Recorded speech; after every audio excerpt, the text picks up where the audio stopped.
就是我觉得我们存在很大的差距，就不在定位球丢这么多球，我觉得并没有这么大差距。我们在0-4、0-5、0-6落后的时候，还有0-7，我们的球迷其实一直在加油，就一直没有放弃。我们不怕输，我们真的不怕输。我们怕就是没有斗志。你踢不过人家，你可以踢人呀，对吧？这么多欧洲球员，他们其实也怕受伤。但是这场惨败其实也是件好事儿，让我们放下沉重的包袱，然后后边拼好每一场比赛。我们现在就是最差的球队，我们能拼赢任何一个队，我觉得就是球迷都是知足。 여러분 안녕하십니까? 속보팀입니다. 중국 축구 역사의 가장 암울한 순간이다. 중국과 일본의 북중미 월드컵 3차 예선전 경기를 본 중국 축구 인플루언서가 내뱉은 말입니다. 干掉真他妈业余队，业余，真业余。一脚球踢出去不会踢啊，解围不会解围啊。0-6跟0-7对于我的意义是不一样的。0-6我真的，我虽然也不能接受，但是我稍微好受一点。0-7你是想让我死的，好吧？全场比赛结束，国足0-7不敌日本，哼，老子都笑了。 모두가 아시다시피 중국과 일본의 경기는 0-7 압도적인 점수차로 끝났습니다. 그나마 전반전에는 2골만 먹히며 중국 팬들이 후반전에 대한 희망 회로라도 돌릴 수 있었지만 후반에 5골이 연속으로 먹히며 앞서 말한 것처럼 암울한 장면만을 보였습니다. 그리고 그 중에서는 황당한 자책골까지 있었다는 사실은 중국인들 입에서 곡소리마저도 나오지 못하게 만들었습니다.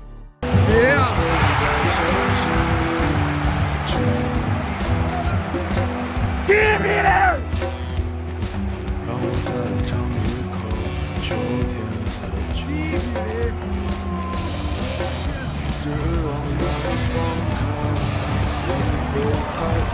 你敢相信吗？这个比分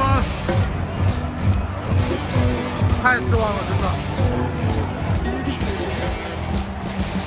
真的，我天哪！7-0，这完全不是一个正常足球该踢出来的比分，只能说明一个问题：我们的球员态度出现了问题，这简直是一个不敢想象的比分，太失望了，真的。 真的太让我球迷们失望了。在现场看了中国队这场惨败的比赛，也是我第一次在现场看中国队以如此大的比分输给对手。说实话，这场比赛看得非常难受，我甚至不想看完全部的比赛。这场比赛也让我思考了很多，从第一刻就感觉到了 中日足球的差距。今天这场比赛，我也想说的是，其实我看到的是一支不太奔跑的踢球的中国队，输给了站着踢球的日本队。日本队几乎没有使出太大的力量，就这么大的比分取胜。我真的感觉这是一种耻辱和一种力不从心的、非常绝望的关于中国足球的痛感啊！真的是太难受了。也许这种难受的感觉，我们还要再忍受10年、20年、30年。那我们真的需要足球吗？ 이번 중국 축구 대표팀의 패배는 일본에 대한 3가지 신기록을 경신했는데요. 첫 번째는 역대 중국과 일본의 경기에서 중국이 기록한 최대 실점은 2골이었는데 이번 경기로 7골을 기록하였습니다. 두 번째는 세계 축구 역사상 예선 단일 경기에서 가장 많은 실점을 준 경기로도 기록이 되었습니다.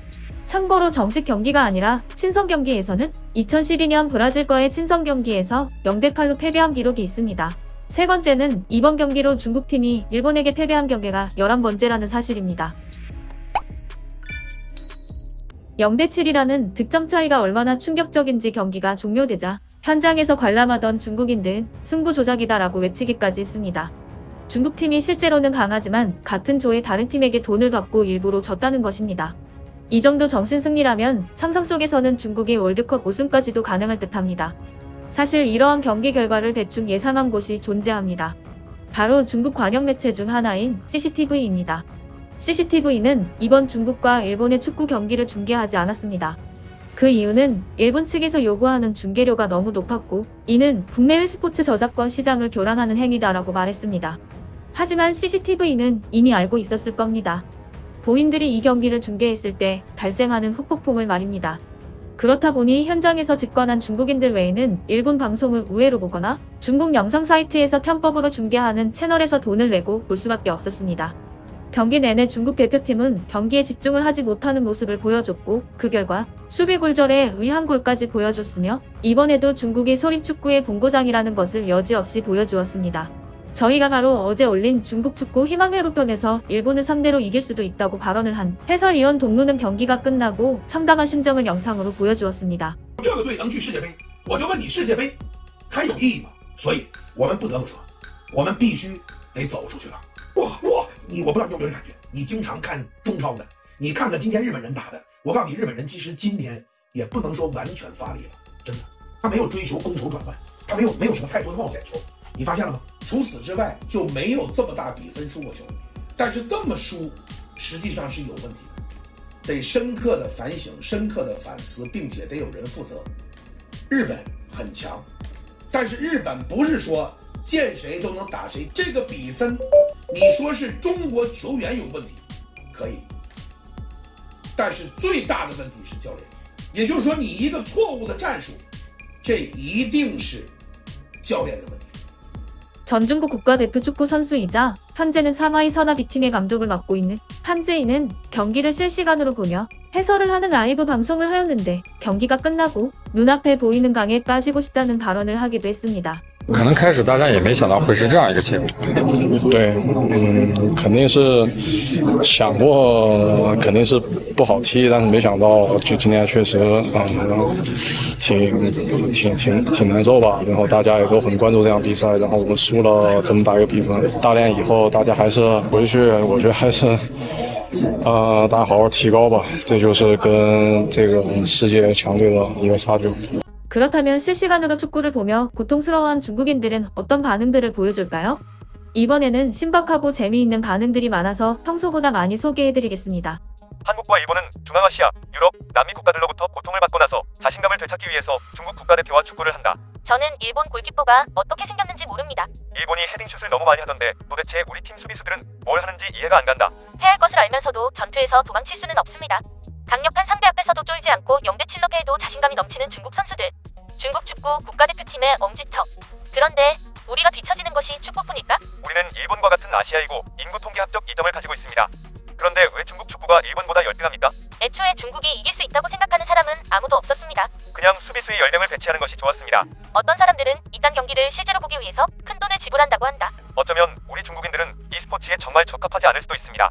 국내 리그도 별로고 해외에 재능 있는 중국 선수도 많지 않습니다. 왜 CCTV가 축구 중계를 안 했는지 알 것 같다. 내가 0대5로 질 거라 예상해서 복권을 사면서도 너무 심한 거 아닐까 생각했는데 이게 보수적일 경정이라고는 예상 못했다. 일본 팀에 골키퍼가 없었어도 중국 팀은 이길 수 없었다. 독일은 브라질을 상대로 7대0으로 이겼었다. 일본은 7대0으로 우리를 이겼다. 그렇다면 일본은 독일과 실력이 같다는 것이고 중국은 브라질과 실력이 같다는 뜻이다. 이걸 확인했다는 것만으로도 만족스러운 경기였다. 질문이 있습니다. 일본 선수 4명이 태클에 의해 부상을 입게 되어서 경기에 출전한 선수 수가 8명 미만의 경우 우리는 자동으로 0대3으로 패하게 됩니다. 나는 축구대표팀이 월드컵에서 우승하지 않는 한 결코 죽지 않을 것을 맹세합니다. 애초에 경기를 하지 않고 기권하는 게 더 나았을 겁니다. 이렇게 하면 3점만 잃게 되지만 기껏 경기를 뛰었는데 7점을 잃게 됐다. 13분, 47분, 52분, 58분, 77분, 87분, 95분에 골을 먹혔다. 그 뜻은 83분 동안 완벽하게 수비를 했고 7분만 수비에 실패했다는 의미다. 다행히 TV에서 생중계는 안 했다. 만약에 했다면 누군가의 TV가 또 깨졌을 거예요. 반응만 봐도 아시겠지만 이미 중국 팬들은 체념의 단계를 넘어서서 즐기는 단계로 넘어갔습니다. 저희 속보팀이 영상을 빨리 만들다 보니 축구 관련 인플루언서들의 반응을 더 찾지 못했지만 아마도 분노를 하거나 포기를 하는 이 두 가지 모습만을 보였을 것입니다. 可能开始大家也没想到会是这样一个结果，对，肯定是想过，肯定是不好踢，但是没想到就今天确实，挺难受吧。然后大家也都很关注这场比赛，然后我们输了这么大一个比分。大练以后，大家还是回去，我觉得还是，大家好好提高吧。这就是跟这个世界强队的一个差距。 중국 축구팀의 다음 경기는 9월 10일 사우디아라비아와의 경기입니다. 저희 속보팀 구독자분들은 중국과 사우디아라비아의 경기 결과가 어떻게 될 거라 예상하시나요? 여러분의 예상 점수 댓글로 남겨주세요. 여러분의 소중한 의견을 댓글로 남겨주세요. 오늘 영상이 마음에 드셨다면 영상을 주변에 공유해주시고 좋아요와 구독 부탁합니다. 그리고 멤버십 가입으로 저희에게 큰 힘이 되어주세요.